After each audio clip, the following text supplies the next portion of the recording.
15 heures, c'est le temps qu'il a fallu pour que les marchés français réagissent violemment après la démission du nouveau Premier ministre Lecornu.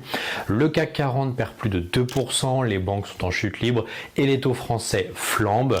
Dans cette vidéo, on va donc décrypter ensemble l'impact immédiat de ce nouveau changement politique en France, ce que ça dit de la confiance des marchés, quels risques cela révèle et ce que toi, tu dois faire maintenant pour ne pas subir sur les marchés.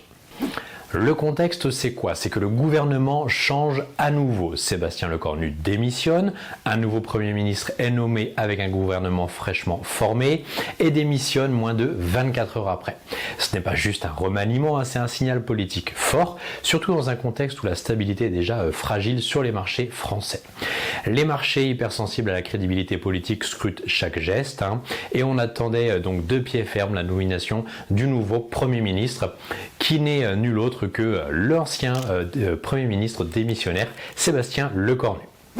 Dès l'ouverture des marchés, la chute est brutale. Le CAC 40, après la démission de Sébastien Lecornu, perd plus de 2% dans la matinée. En clôture, il recule encore de moins 1,36%. Les valeurs bancaires sont particulièrement frappées. BNP Paribas, moins 3,21%. Société Générale, moins 4,23%. Et Crédit Agricole, à peu près dans la moyenne, à moins 3,43%. Alors pourquoi autant de panique dans les banques ? Parce que leur marge est directement impactée par le coût de la dette et l'instabilité politique. En parallèle, les OAT 10 ans françaises s'envolent autour de 3,59%, en matinée un plus haut de plus de 10 ans maintenant. Un autre indicateur que nous surveillons pour savoir comment le marché digère la nouvelle, c'est le spread français Allemagne et il est sans appel. Il explose également, plus 2%. Les investisseurs réclament donc une prime de risque plus élevée pour prêter à la France. Pourquoi les marchés réagissent-ils aussi vite ? Il y a 3 points clés pour comprendre cette réaction. Le premier point, c'est l'anticipation. Les marchés parient sur l'avenir. Un gouvernement faible ou instable affaiblit la crédibilité budgétaire. Et pour le coup, en France, cela fait quelques mois maintenant, depuis la dissolution de l'Assemblée nationale, que nous n'avons pas eu une réelle stabilité politique, un réel budget validé. Deuxième point, le coût de la dette. Plus les marchés doutent, plus emprunter devient cher pour l'État. C'est donc un cercle vicieux. Et oui, l'impact de la démission de Lecornu n'est pas juste politique. En clair, l'instabilité fait augmenter le coût d'emprunt du gouvernement français pour financer sa dette.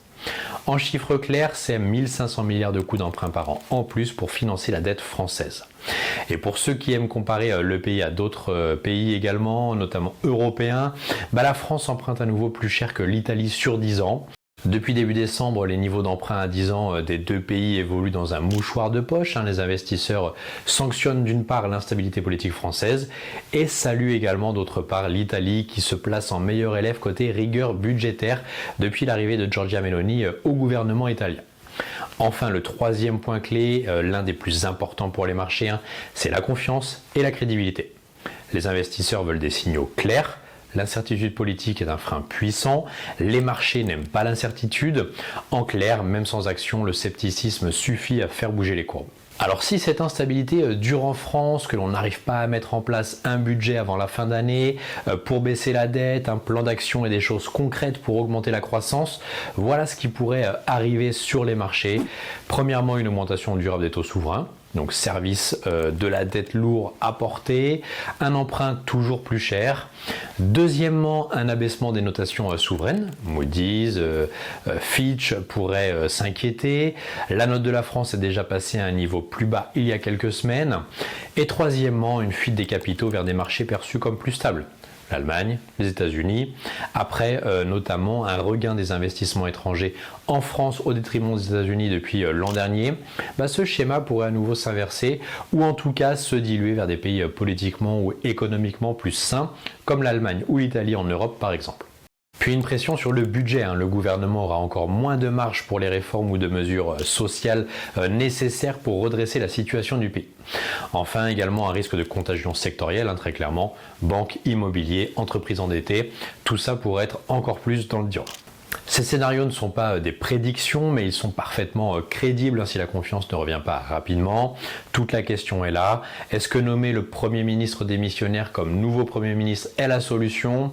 Je ne pense pas, sauf si un nouveau 49.3 permettrait au gouvernement de passer outre les revendications des uns et des autres. Alors que faire concrètement en tant qu'investisseur français en cette période? Je te donne maintenant quelques conseils de posture dans cette période de turbulence. Se protéger avec des actifs liquides, donc du cash, des obligations de qualité, un peu de trésorerie de côté. Privilégier les secteurs résilients, énergie, services publics, télécom, moins dépendants des aléas politiques. Les entreprises également exportatrices ou diversifiées à l'international. Les valeurs dites qualité, bilan solide, faible levier. Troisièmement, ne pas rester tout en position défensive. Si la panique se calme, les marchés pourraient fortement rebondir. Donc pour ça, garde une petite réserve de cash prêt à être investi. Quatrièmement, surveiller les signaux clés. Évolution des OAT 10 ans, le spread Allemagne, décision du nouveau gouvernement, budget, réforme, communiqué des agences de notation. Et également les flux de capitaux, sorties, entrées sur les investissements français. Et enfin, reste informé et agile, ne pas s'enfermer dans un scénario, l'adapter, enfin en tout cas adapter la stratégie selon les signaux que vous aurez en face de vous. En à peine 15 heures, le nouveau gouvernement français a déjà provoqué une cassure de confiance visible dans les marchés. Une démission plus tard et une nouvelle nomination, c'est désormais maintenant que tout se joue. Mais attention, ce n'est pas une fatalité non plus. Si tu sais lire les signaux, tu peux te positionner intelligemment. Si tu veux apprendre à anticiper ces mouvements et non pas les subir, je t'invite donc à découvrir Smart Invest, ma formation stratégique pour te positionner et tirer profit des crises avec sérénité. Le lien d'ailleurs en description ainsi que mon audit offert de 15 minutes pour évaluer ensemble ta situation actuelle. Abonne-toi, active la cloche et reste avec moi, on continue à décrypter les marchés ensemble. Je te dis à très vite sur la chaîne pour une prochaine vidéo sur les marchés financiers.